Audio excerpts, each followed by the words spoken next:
It felt good to have the house to myself again. Ava had taken the kids on one of their weekend trips to the mountains, something they'd been planning for a while.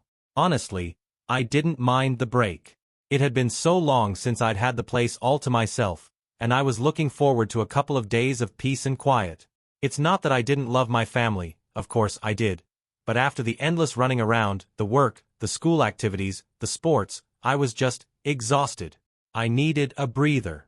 I got home from work that Friday, the house eerily still.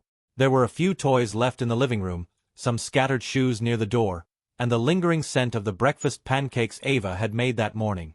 Everything felt like it was in its place, but the silence hit different. It felt like I could finally take a breath without someone needing something from me. I poured myself a drink, flipped through some emails, and just let myself be for a while. I hadn't even realized how much I'd missed just being alone until that moment. The stress of work, the kids, everything just sort of melted away. I was sitting there, half focused on my laptop, when I heard a knock at the door. It was Noah, my neighbor. He was standing there with that half grin of his, looking like he was about to drop some new neighborhood advice on me. "Hey man, how's it going?" he said, leaning against the doorframe. "I wanted to ask you something. You got a minute?" "Yeah, sure, what's up?" I said, setting the laptop down. I wasn't in the mood for a long conversation, but Noah always seemed to find a way to make whatever he was saying seem important. "I installed cameras," he said out of nowhere. "You know, for security. Just seems like the right thing to do these days." I raised an eyebrow, not sure where this was going. "Cameras?" "Yeah," Noah nodded, like it was the most normal thing in the world. "I've been thinking about it for a while. It's better to be safe than sorry, right? Burglars, break-ins, you know how it is. But it's not just that. These days, people are doing all sorts of shady stuff, and you can never be too careful." He looked around like he was making sure nobody was listening. "I'll be honest, it's a little unsettling to think about what could be happening when you're not home. So, I got some cameras installed. Just around the house. Nothing crazy." I felt a knot of hesitation form in my stomach. At first, I didn't think much of it. Noah was always on about something new, always trying to convince people to do things his way. But then something about the way he was talking caught my attention. He was insistent, almost a little too eager. "Look man, it's just a small investment, and I've got these cameras set up where they can cover everything. You'd be surprised how cheap it is these days. Just something to think about." I didn't want to seem rude, but I couldn't help but feel a little skeptical. "I don't know, Noah.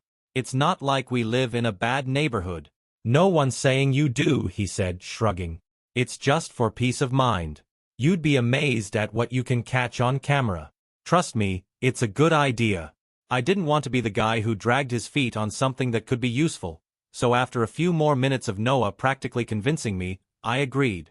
The next day, I ordered the cameras. I wasn't sure why, but something about Noah's pitch had worked on me. Maybe it was just the idea of having a little extra security, or maybe I was just too tired to argue. Either way, they arrived 2 days later, and I spent that Sunday afternoon installing them around the house. It was a pretty straightforward setup, but I had to do some extra work to figure out where to place everything so it covered the areas I wanted. I was so focused on making sure everything was aligned just right, I didn't even think to tell Ava. I figured it wasn't that big a deal, just cameras for some extra peace of mind. The whole thing felt a little invasive, but Noah had made it sound so necessary that I didn't question it. Plus, it was one of those things I figured was just better to have than not, you know? A few days later, the system was up and running, and I went back to life as usual. I didn't think much about the cameras after that, and neither did Ava. But I should've. The house felt too quiet after Ava and the kids left for the weekend. At first, it was nice. I could finally breathe without someone needing something from me. I caught up on work, checked some emails, and just let myself relax. It had been a long time since I had this kind of space to think. But then, a few days into it, I decided to check the footage from the new security cameras. I wasn't expecting anything, just making sure everything was set up properly. That's when I saw him. A man, someone I didn't recognize, walking right through my front door. No hesitation. No knocking. Just strolling in like he belonged there. At first, I thought maybe it was someone from Ava's side, one of her friends or a guy she'd invited over while I was away. But the longer I watched, the more uneasy I felt. This guy wasn't just walking through the house. He was moving around with purpose. He seemed to know exactly where he was going. I figured maybe it was a mistake, just someone who'd gotten the wrong idea or came by for a quick favor. But when I checked the footage again, it happened again. Same man, same thing. This time he was in the kitchen, snooping around. That's when I started to get that nagging feeling in the back of my mind. I kept watching, convinced there had to be some explanation. But when I went through more footage, I saw something that made my stomach drop. Ava was there. With him. She was sitting on the couch, leaning in toward him, laughing. Too close. She looked comfortable. Way too comfortable. It wasn't just a casual visit. I could see it in the way she was looking at him. In the way he was touching her arm, like it was something they'd done 1,000 times before. I couldn't move. I couldn't breathe. I just stared at the screen, my heart racing. This wasn't just a mistake. This wasn't some friendly chat. It was deliberate. I didn't confront her that night. I couldn't. But I knew, without a doubt, that something had changed. The trust one had in her, in us, it was gone. And I had no idea what to do next. But I knew I had to keep watching. The footage didn't leave room for doubt. Ava had been in my house, in our home, with another man. Their closeness, the way they sat on the couch, her laugh, his hand on her shoulder, confirmed everything I didn't want to believe. My hands trembled as I clicked through the video, rewinding and playing it back. Each time, it felt like another punch to the gut. I didn't know who he was, but he clearly knew Ava, and he knew my home. I didn't sleep that night. Every time I closed my eyes, the image of them together played on repeat. I thought about waking Ava up and demanding answers right then and there. But I stopped myself. I needed to think clearly, to figure out my next move. The next morning, Ava acted like everything was fine. She made breakfast for the kids, kissed me on the cheek, and asked about my plans for the day. Her smile looked real, but now I saw something else, something calculated. I told her I'd be working late, wanting to give myself time to look into this more. By the evening, I had gathered enough evidence from the footage to confront her. I waited until the kids were asleep, then called her into the living room. She looked puzzled at first, maybe even concerned. "Ethan? What's wrong?" she asked, tilting her head. I didn't answer immediately. Instead, I grabbed the remote and pressed play on the TV. The footage appeared, grainy but unmistakable. Her face shifted instantly, first confusion, then recognition, then fear. "Who is he?" I asked, my voice steady but cold.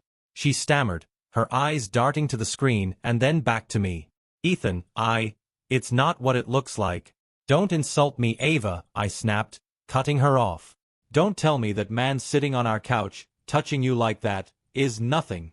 Her tears started almost immediately. She sobbed, her hands shaking, pleading with me to let her explain. But I didn't feel like listening. "You've been lying to me," I said, my voice low but firm. "You brought another man into our home, Ava, where our kids live.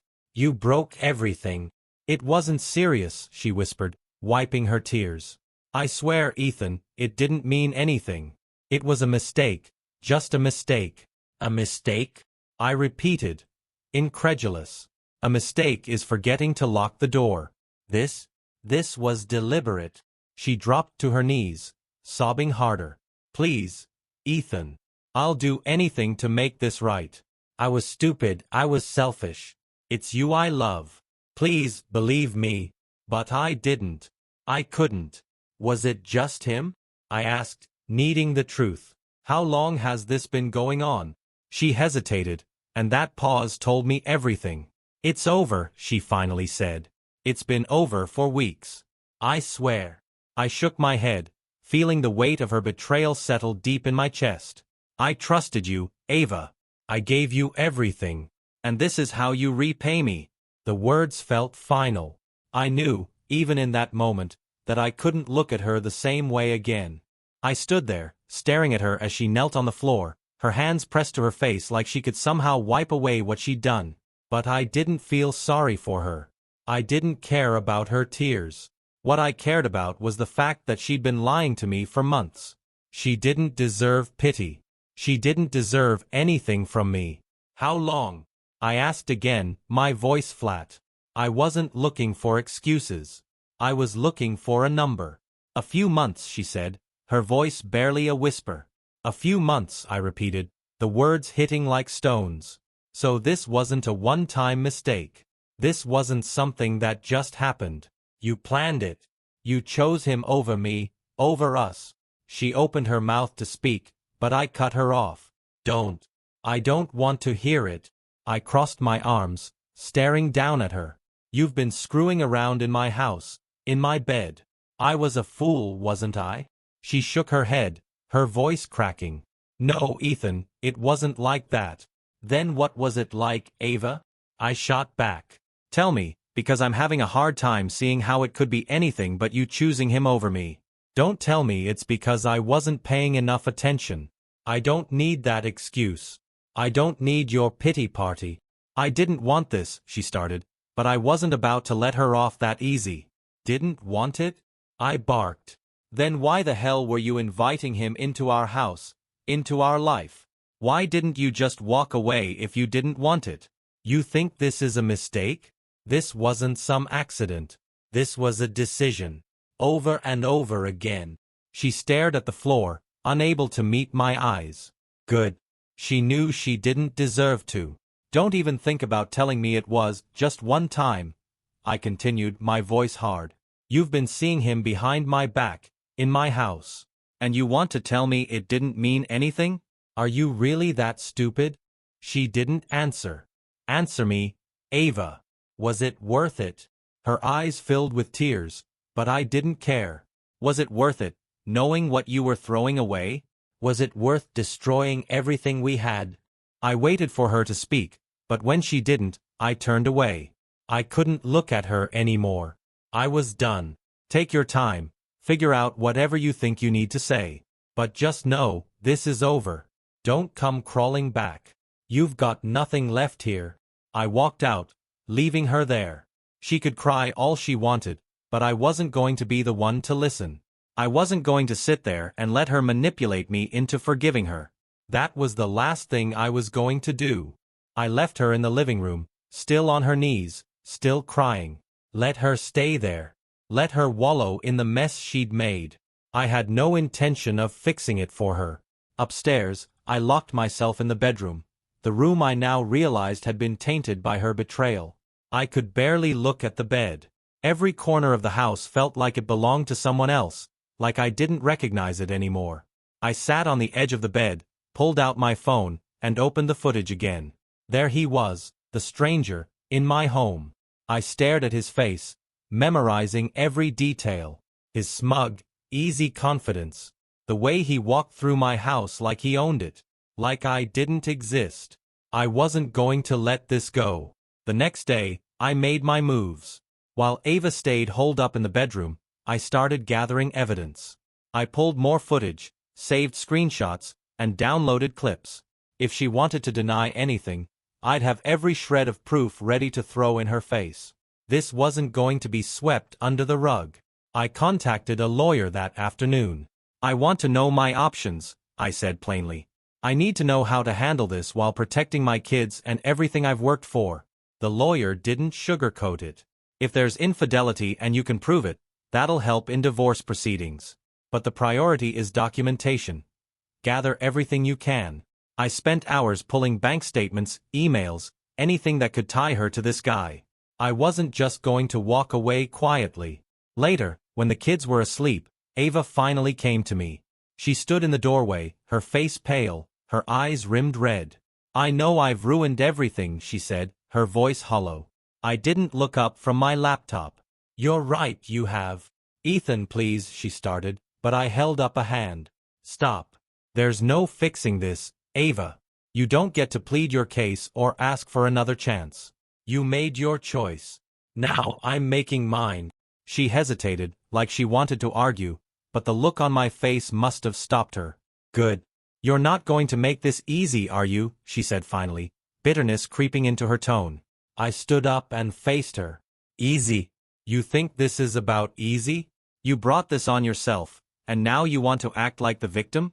You don't even get to feel hurt, Ava. You did this. She glared at me, her tears replaced with anger. I've said I'm sorry. What else do you want from me? I leaned in, lowering my voice. I want you to take responsibility for what you've done. And I want you to remember this moment when you look at our kids and realize what you've taken from them. That's what I want, Ava. She flinched but didn't respond. She knew I was done. That night, I slept on the couch, but not because I wanted to give her space. I just couldn't bear to be near her anymore.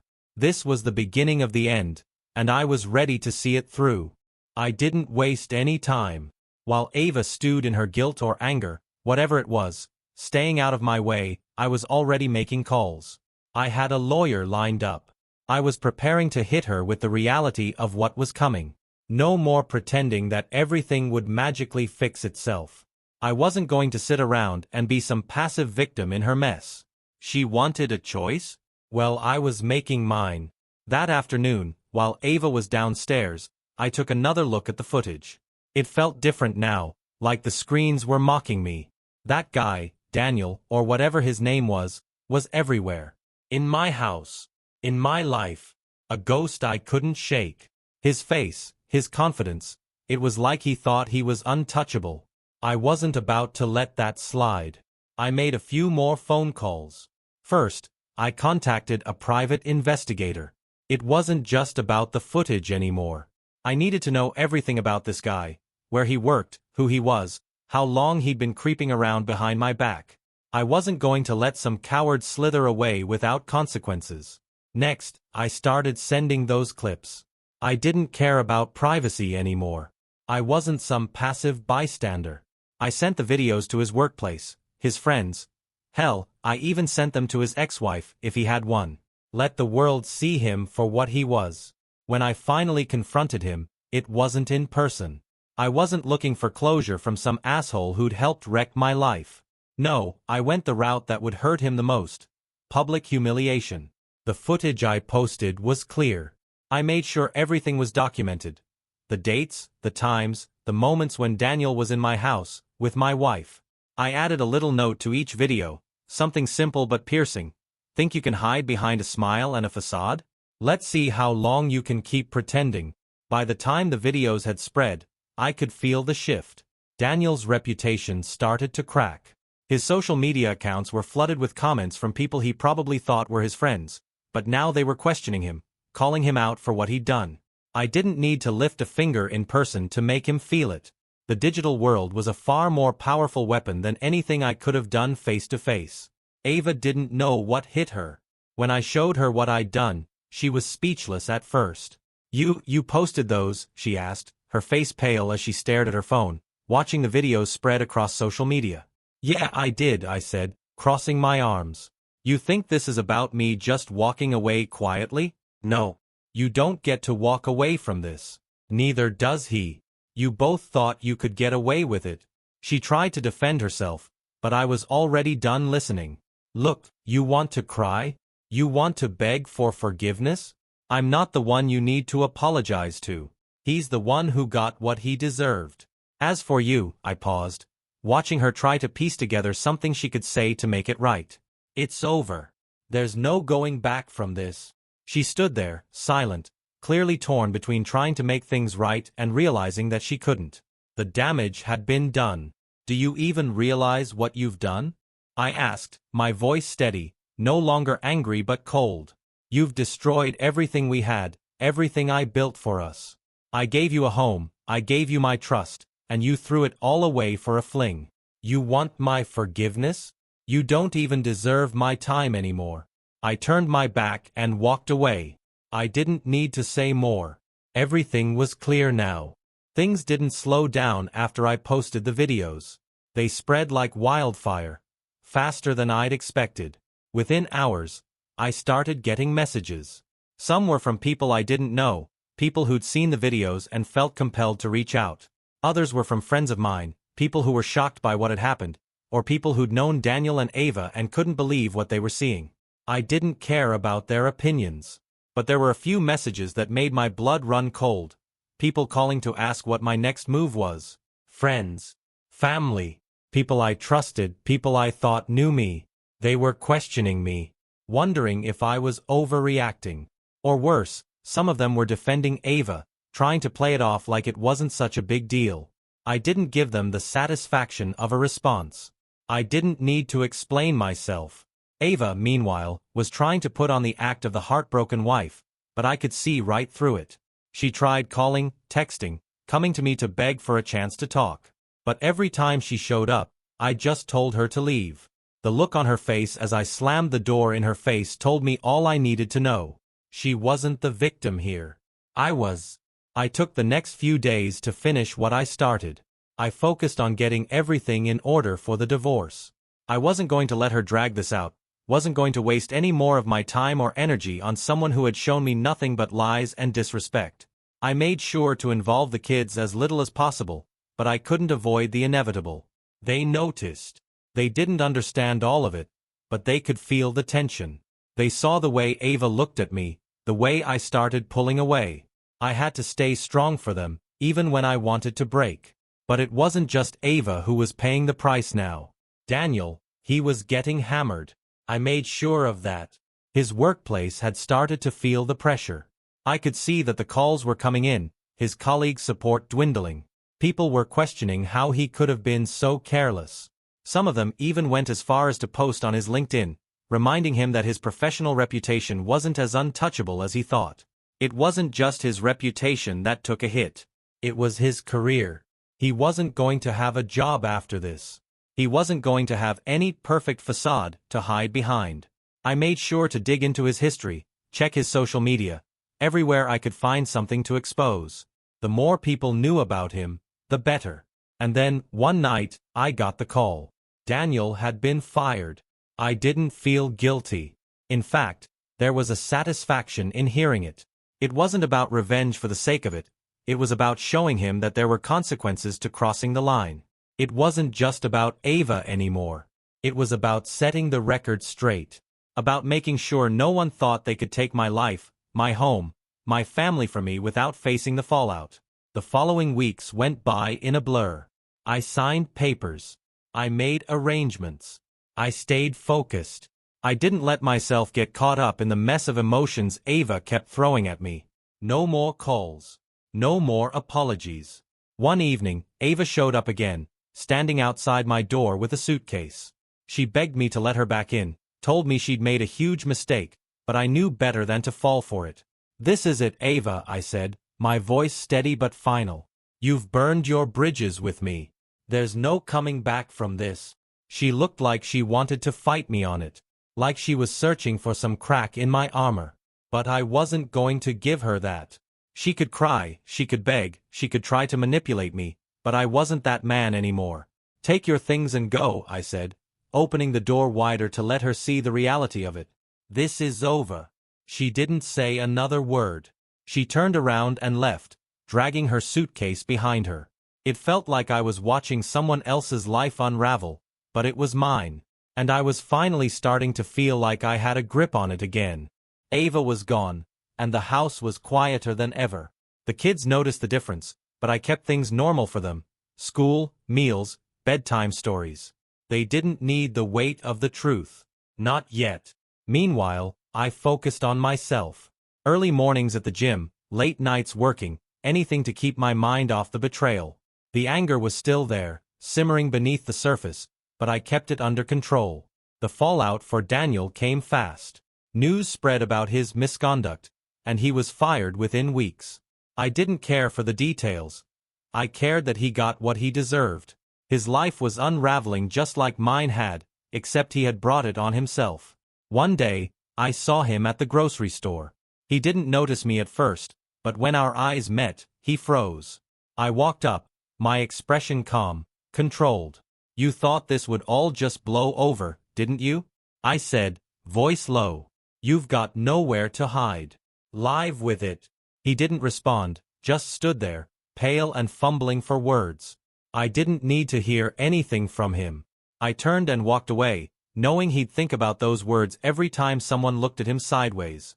At home, Ava's attempts to contact me continued.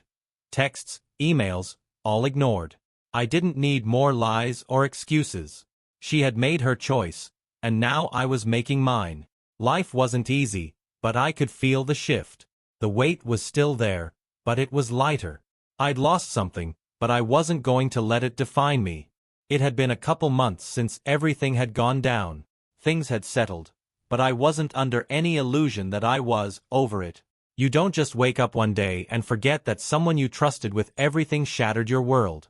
Every time I walked past something that reminded me of Ava, her favorite coffee mug still sitting on the counter, her jacket hanging by the door, it hit me all over again. But I wasn't going to let it break me. The hardest part was seeing the kids and how they were adjusting. They missed her. I could tell. The way they'd look at me with those big eyes, like they were waiting for me to fix things. They didn't understand what had happened. And honestly, I wasn't ready to explain it. I tried to keep the peace, make them feel like nothing had changed, but everything had. Then, one afternoon, I got a letter from Ava. It was handwritten, and for a second, I almost didn't want to open it. I'd been ignoring her calls for weeks, and part of me just wanted her to stay gone. But curiosity won out. I unfolded the letter. I made a mistake, it started. I love you. I always have. Please, Ethan. Let's fix this. I'm sorry. I read it a few times, but it didn't change anything. The words were empty now. She'd broken everything. No apology could fix that. I shoved the letter in the trash and moved on. But something about it felt like a final insult, her thinking that a letter would undo all the damage she'd caused. She had no idea how deep the wound ran. A week later, I finally told the kids that Ava wasn't coming back. They didn't take it well, of course. I had to hold it together for them, but when they went to bed that night, I sat alone in the dark. I wasn't just grieving for what I'd lost with her. I was mourning the family we'd never be again. I had to face it. It was gone. And as much as I hated it, I was the one left to pick up the pieces. As time passed, I started to realize something. Ava's departure wasn't just a loss of her, it was the loss of everything I thought I knew. The life we built, the dreams we shared, the future I thought I had, all of it crumbled in an instant. But what really hit me more than anything was that I didn't just have to let go of her. I had to let go of the person I'd been when I was with her. It's like I was living in two worlds. One where I was the guy who had a family, a wife who was supposed to be loyal, a life that made sense. And the other, where I was just a guy piecing his life back together, learning to trust himself again. It was a weird, uncomfortable place to be. The kids kept me grounded though. They weren't old enough to understand the depth of the mess, but they knew something had changed. Their sadness was hard to watch, but I had to remind myself that this wasn't my fault. This was Ava's choice, and I wasn't the one who dragged them into this. I focused on making their lives as normal as possible.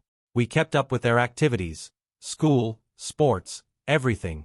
But I won't lie, there were moments when it all felt like too much. When I came home late after a long day at work, and there was no one there to ask about my day. No Ava asking me how I was. No warm dinner waiting on the table. It was just silence. Then there were the times when I saw her face again. She'd show up at the school for a parent-teacher conference, or run into me at the grocery store. I tried to keep it civil, no shouting, no confrontation, but every time I looked at her, I felt that anger, that betrayal all over again.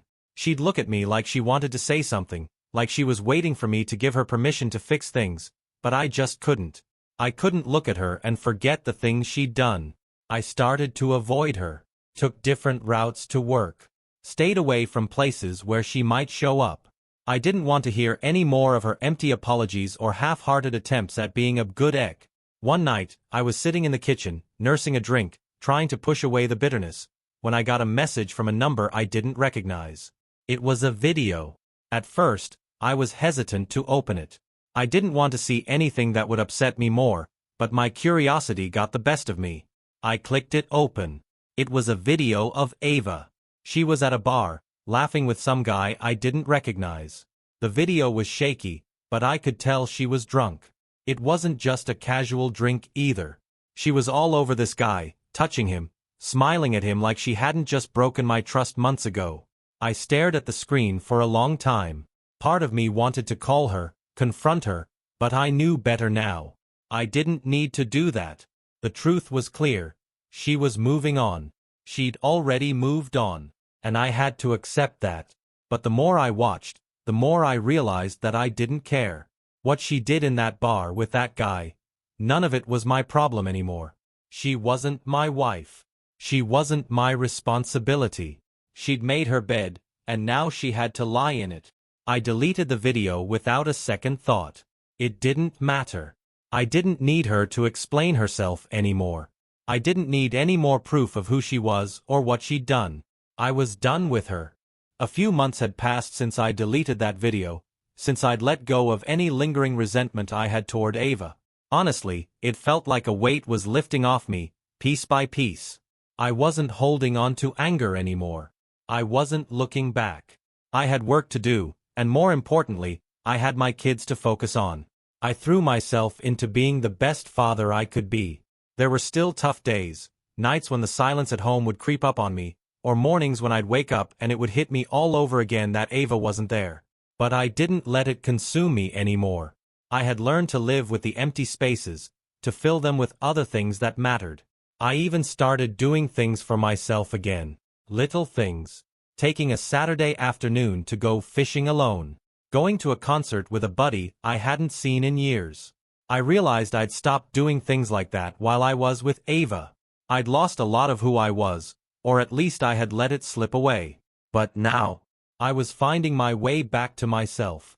It wasn't just about being over the divorce. It was about rebuilding, starting fresh. One day, I got a call from a lawyer. I'd set things in motion for the divorce months ago, but it had taken time to iron out all the details. The paperwork was finally done. The legalities had been wrapped up. It was official. I signed the final papers, not with any fanfare or dramatic speeches, but just a quiet, simple acknowledgement that it was over. I was free. That night, after the kids were asleep, I sat on the porch with a beer in my hand, just letting everything settle. I thought about the person I had been before all of this, the guy who trusted without question, the guy who loved without doubt. I thought about how much I'd changed since Ava's betrayal, how I'd been broken, rebuilt, and forced to face myself in a way I never had before. And I realized, for the first time in a long time, I was okay. More than okay. I was stronger than I had ever been. I wasn't angry anymore. I didn't hate her. I wasn't chasing any kind of revenge. I wasn't looking for answers. I didn't need to see her face or hear her voice ever again. I had found peace in letting go of it all. The kids woke up the next morning, excited as usual, and I could feel the difference in myself. I wasn't just going through the motions anymore. I was fully present. I was ready to face whatever came next, without the weight of the past holding me back. For the first time in a long time, I wasn't thinking about what had been lost. I was thinking about what was ahead. And that felt like freedom. It's funny how much changes when you stop looking backward. For the first time in what felt like forever, I wasn't haunted by memories of Ava. I wasn't dwelling on the past, on what she had done or how badly I'd been hurt. Slowly, it was like the fog had lifted, and I could actually see my life ahead of me again. I started dating again. Nothing serious at first, just casual dates, getting to know people, seeing if there was a connection. It wasn't about replacing Ava. It was just about reclaiming that part of myself that had been lost. The part that wasn't defined by betrayal or regret. One night, I went out with a woman named Kate. She was warm, funny, and had a way of making me feel at ease. She didn't know the whole backstory. I hadn't told her everything. And to be honest, I didn't feel the need to. I wasn't trying to compare anyone to Ava, and I wasn't looking for anyone to fix me. I was just trying to remember what it felt like to enjoy someone else's company without the shadow of my past hanging over me. It felt good. It felt normal. Kate and I started seeing each other more regularly. She was patient with me, understanding that I wasn't exactly ready to jump into something heavy. We'd go out for dinner, take walks, talk about everything and nothing. It was refreshing. But still, in the back of my mind, I knew something had shifted in me. I was never going to be the same person I was before the affair. I wasn't looking to erase that part of myself, but I wasn't going to let it define me either. I was still me, but a version of me that had been tested, bent, but not broken. There were days when I still missed the life I thought I had, the one where everything was good, the one where trust was easy. But then I'd remind myself that the person I was before was gone. He'd had to die for this new version of me to emerge. The old Ethan wouldn't have stood up for himself. The old Ethan would have begged for her to come back. But that wasn't who I was anymore. The kids adjusted too. They were getting used to the idea of having two homes, and while I hated that they had to go through this, I could tell they were learning to cope. They were happy, they had their routine, and that was what mattered most. I was their rock now, and nothing was going to shake that. Then, one day, out of the blue, I got a message from Ava. It was short, just a "how are you?" But it threw me off. It had been months since I'd heard from her, and I had to admit, it stung a little. I hadn't thought about her in so long, but now here she was, popping back into my life, uninvited. For a moment, I sat there, staring at my phone, wondering if I should respond. I could feel the old pull, the temptation to answer, to get closure, to hear her out. But I knew better now. I had everything I needed to move on, and there was nothing more to say. I deleted the message without replying, and that was that. I was done. Life kept moving forward. I wasn't entirely ready, but I was getting there. Kate and I were spending more time together, and while it wasn't about replacing Ava, it felt good to feel normal again. She didn't push, and I didn't rush. We just let things be. The kids were my priority. They asked about Ava sometimes, and I gave them simple, honest answers. I told them we weren't together anymore but reassured them I'd always be there for them. It wasn't easy, but they were adapting. Their smiles and routines were what kept me grounded.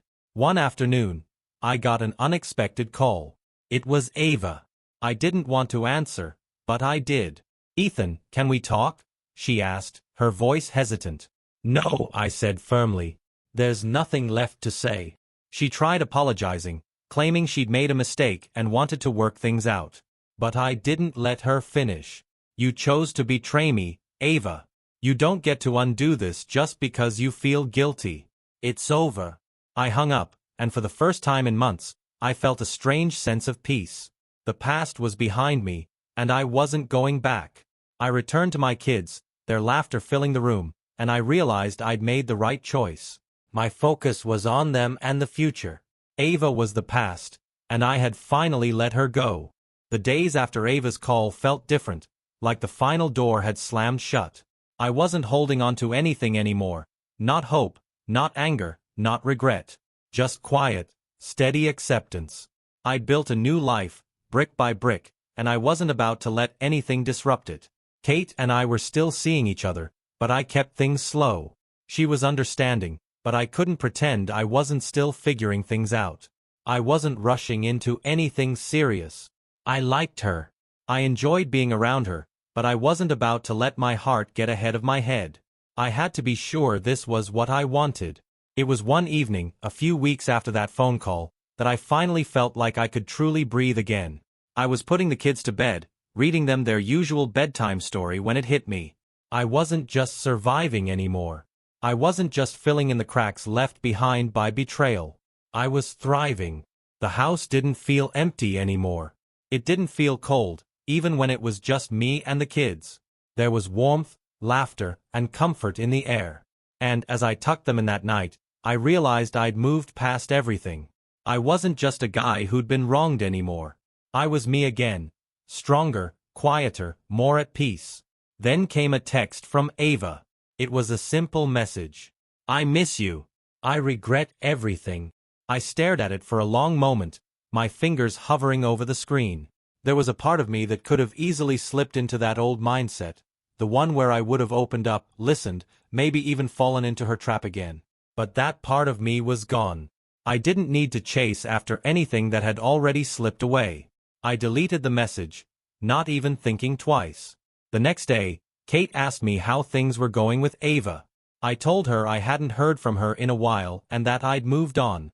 There was no bitterness in my voice, no lingering resentment. It was just the truth. "I'm glad," she said, giving me a soft smile. You deserve someone who's ready to appreciate you for who you are. That felt right. That felt like what I needed. No more lies. No more pretending. Just someone who understood me, not someone who was trying to fix the pieces of something already broken. I didn't need Ava's regret anymore. I had everything I needed right in front of me. Ava's messages didn't stop coming. At first, they were sporadic, just little notes, like she was testing the waters, trying to gauge if I'd bite. But I didn't. Not once. Not ever again. It wasn't because I was angry. Honestly, that anger had fizzled out long ago, leaving a sort of quiet resolve in its place.